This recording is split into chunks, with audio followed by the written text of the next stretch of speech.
ஐயா முதலமைச்சர் ஸ்டாலின் அவர்களே, கடல் வழியா வரட்டும், ரோடு வழியா தானே சேல்ஸ் பண்ணிட்டு இருக்காங்க. ரோடு உன் கண்ட்ரோல தான் இருக்கு. உன் டிஜிபி என்ன பண்ணிட்டு இருக்காரு, கமிஷனர் என்ன பண்ணிட்டு இருக்காரு, இன்ஸ்பெக்டர் என்ன பண்ணிட்டு இருக்காரு, உன் கவுன்சிலர் என்ன பண்ணிட்டு இருக்காரு, மாவட்ட செயலர் என்ன பண்ணிட்டு இருக்காரு, எம்எல்ஏ என்ன பண்ணிட்டு இருக்காரு? ஒண்ணும் பண்ணல. கேட்டா ஒரு மீட்டிங் போட்டு கஞ்சா சேல்ஸ் இல்லன்னு இங்க இருக்க மாசு சொல்லிட்டு இருக்காரு. இதுக்கு ஒரு அமைச்சர், அதுல வேற ஹெல்த் டிபார்ட்மெண்ட். எதுக்கு நீங்க ஹெல்த் டிபார்ட்மெண்ட் வச்சிருக்கீங்க? கஞ்சாவே தமிழ்நாட்டுல இல்லையா? வாயில தான் வந்து இதுக்கு மேல பேசுனீங்க. நான் சொல்லிட்டேன், இன்னும் வாயில கெட்ட வார்த்தை மட்டும் தான் எனக்கு வரல. என்ன ஒரு அநியாயம்! 15 வயசு பையன், 16 வயசு பையன் கஞ்சாவை ஸ்கூல்ல சேல்ஸ் பண்ணி சாப்பிட்டு இருக்காங்க. ஒவ்வொரு தாயும் மரண வாக்குமூலத்தில் ஒவ்வொரு நாள் நின்று இருக்காங்க. 60,000 கோடி ரூபாய் நீங்க சேல்ஸ் இன்க்ரீஸ் பண்ணிட்டீங்க.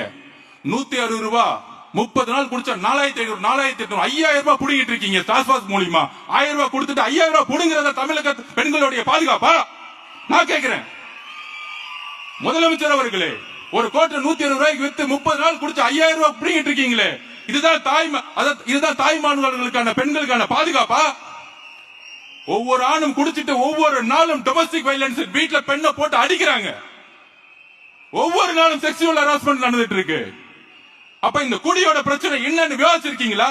உங்க அமைச்சரவை போட்டு விவாதிச்சிருக்கீங்களா? என்னைக்கு விவாதிச்சிருக்கீங்க? நிர்வாக மாற்றம் ஏன் வேணும் தெரியுமா? இதுக்குதான் வேணும். 60,000 கோடி டாஸ்மாக் சேல்ஸ் கம்மி பண்ணணும். கஞ்சாவை தூக்கி எறியணும். எங்க தலைவர் இதை செய்வார்.